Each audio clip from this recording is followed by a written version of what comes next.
Dans cette deuxième partie du cours, nous allons voir les points importants qu'il faut respecter pour créer un véhicule qui soit compatible avec le moteur de UDK. Je ne vais pas expliquer le détail donc de la création de ce véhicule, mais partir donc sur une base où on a déjà créé donc le maillage de la Ford. Faisons un premier rendu. Donc on voit ici les textures qui sont appliquées sur la voiture. Alors la technique est toujours la même. Si je vais ici dans l'éditeur de matériaux, je clique par exemple sur cette matière, je prends la pipette et je prélève les matières qui sont appliquées, vous voyez, sur ce véhicule. Alors là on voit, première chose, c'est un multiple objet avec les numéros d'identification pour les différentes textures.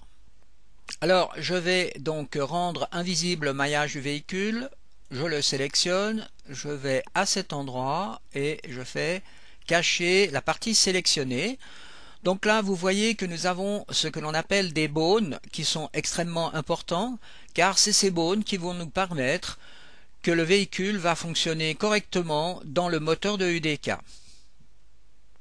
Alors là, ce qui est extrêmement important, c'est déjà le nom de chaque bone. Alors si je clique par exemple sur ce bone, je vois le nom qui lui est donné ici, et ceci est aussi extrêmement important, il faut bien respecter la nomenclature de ces différents bones pour que le programme Unreal Script les reconnaisse.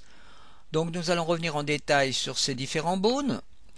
Ensuite, il existe aussi une chose, c'est que si je prends ce bone principal, vous voyez, le main route, eh bien, si je le déplace, vous voyez que tous les bones sont attachés à ce bone principal. Pour créer un bone, on procède par exemple de cette façon. Donc je vais à cet endroit, sous Système, je choisis ici Bone. Vous voyez, je dépose un bone. Et ensuite j'appuie sur le bouton droit de la souris pour fermer donc la création d'un bone. Ensuite je sélectionne cette partie et je fais Delete, je la supprime. Et voilà ici un bone qui a été créé. Le nom du bone se trouve donc à cet endroit. Donc c'est ici que vous mettrez les noms qui doivent être absolument exacts. Alors intéressons-nous à ce premier bone. Donc vous voyez ici le nom qu'il doit avoir. Ensuite, quelle est sa position par rapport donc au véhicule? Alors pour cela, je rends de nouveau visible toute la scène et je vais regarder où se positionne ce bone. Alors on voit que ce bone se trouve donc sur l'axe de la roue avant. Les quatre autres bones seront donc aussi situés de la même façon. Alors faisons une vue de top. Nous avons donc ici l'avant du véhicule. Alors le bone ici a le nom de FR tir. Ce bone qui se trouve ici c'est FL tir. Les bones arrière c'est BR tir. Et le bone ici s'appelle BL tir. Avec une vue donc de face, vous voyez ici que le bone FR tir se trouve bien au centre de la roue. Nous avons donc encore ici quatre autres bones. Vous voyez ces quatre bones qui se trouvent à cet endroit, qui sont des bones pour la suspension de la voiture. Alors le nom de ce bone ici, vous voyez, c'est FRL Axle, qui est en relation par rapport à, vous voyez, donc ici le FR tir, donc pour la roue.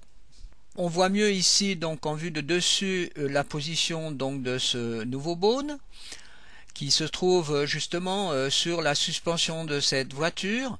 Et ici vous voyez en vue de face, le bone est donc un peu plus haut, donc à cet endroit. Alors les noms des bones, on peut les voir ici. Donc par rapport à la roue, le bone qui est ici donc porte le même nom que la roue, sauf que c'est un axe. Ici vous avez la même chose, FL axe. BL axe et ici BR axe. Le bone principal donc qui se trouve ici s'appelle donc le main root, donc la racine.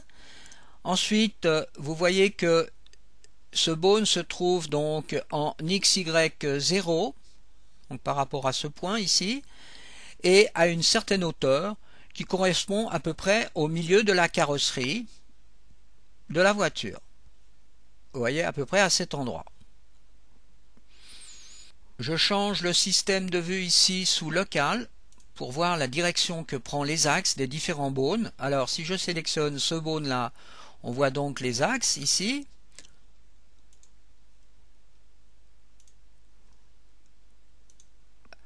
Ensuite, si je prends ce bone qui se trouve là, vous voyez la direction que prend ce bone par rapport au bone qui se trouve au centre de la roue.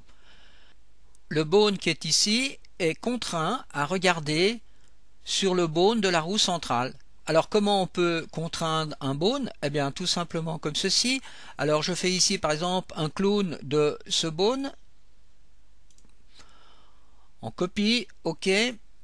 Je vais le déplacer.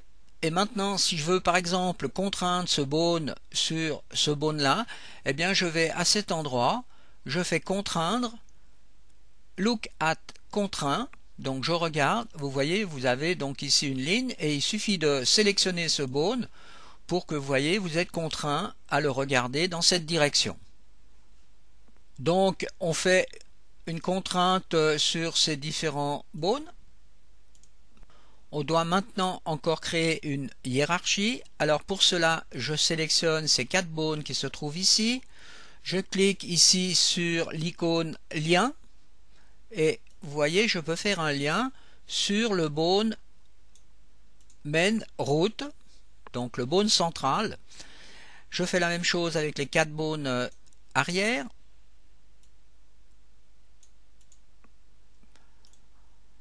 Je peux maintenant vérifier que la hiérarchie a bien été créée. Alors je clique sur Schematic View et ici vous voyez j'ai une vue donc des différents bones. Voilà, si je sélectionne celui-là, donc ici,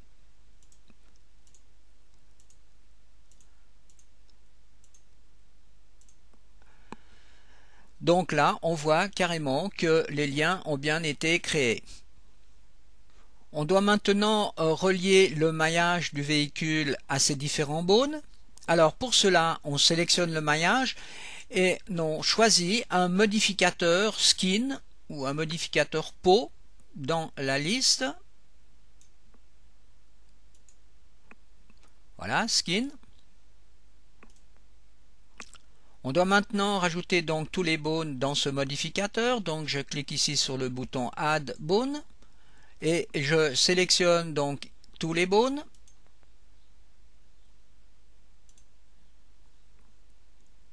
Je commence par sélectionner le bone main root. Ensuite, je clique sur Edit Envelope.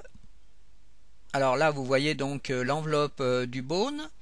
Ensuite, je clique ici sur Vertice. Et là, je vais donc sélectionner donc toute la voiture dans un premier temps. Ensuite, je me déplace à cet endroit. Je clique sur la table ici. Et je fais Select Vertice, donc les sommets qui sont sélectionnés donc sur la voiture. Ensuite, je fais Edit Select All. Et là, vous voyez, sous Main Root, je mets 1. À ce moment-là, toute la voiture est affectée par ce bone Main Root. Maintenant, je vais choisir le bone, par exemple, BL Tir. Vous voyez que c'est le bone qui se trouve ici. Et je vais associer donc l'enveloppe de la roue ici en désélectionnant dans un premier temps. En sélectionnant par exemple, vous voyez ici un point de la roue. Je vais sous Groove pour sélectionner, vous voyez, tous les points qui concernent cette roue. Ne pas oublier que ici on a encore l'intérieur de la roue que l'on ne doit pas oublier de sélectionner. Alors pour cela, je clique sur la touche CTRL pour sélectionner un point à l'intérieur de la roue. Voilà, je fais Groove. Maintenant que j'ai sélectionné donc tous les sommets de la roue, je retourne donc dans la table des poids et je fais de nouveau Edit Select All et je vais sur la partie qui m'intéresse, donc c'est cette roue, je mets 1 à cet endroit. On voit ici qu'on en a bien affecté donc les poids de l'enveloppe à cette roue. Alors on va faire de même pour les 3 autres roues. Alors là, si on regarde les autres roues, on voit qu'ils sont affectés de la même façon. Donc ça, c'est la roue arrière. Alors là, je vous montre un autre exemple de véhicule qui cette fois-ci, lui, va utiliser aussi le BL Axe, vous voyez, qui se trouve ici. Donc on a attribué cette partie de la suspension pour ce véhicule.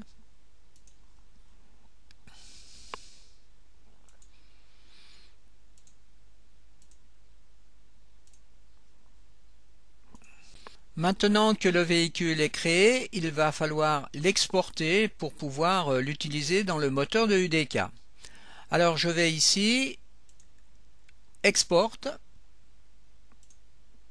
et je vais exporter donc ce fichier à un endroit que j'ai choisi, donc par exemple dans le moteur de Mars, j'aurais créé un répertoire fichier FBX.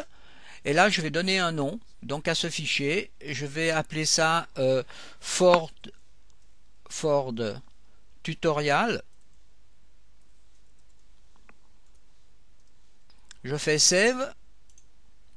Et là, je respecte donc ces paramètres qui doivent être cochés. Ensuite, sous animation, eh bien, j'ai pas d'animation dans ce cas présent. Je désélectionne donc cette partie. Pour ce qui concerne l'embedded media, donc ce serait la possibilité donc d'exporter aussi les textures. Dans le cas présent, je ne vais pas le faire et je fais OK. OK. Ce sera donc là ici la fin de cette deuxième partie. Nous verrons dans la troisième partie comment maintenant intégrer ce véhicule dans le moteur de UDK.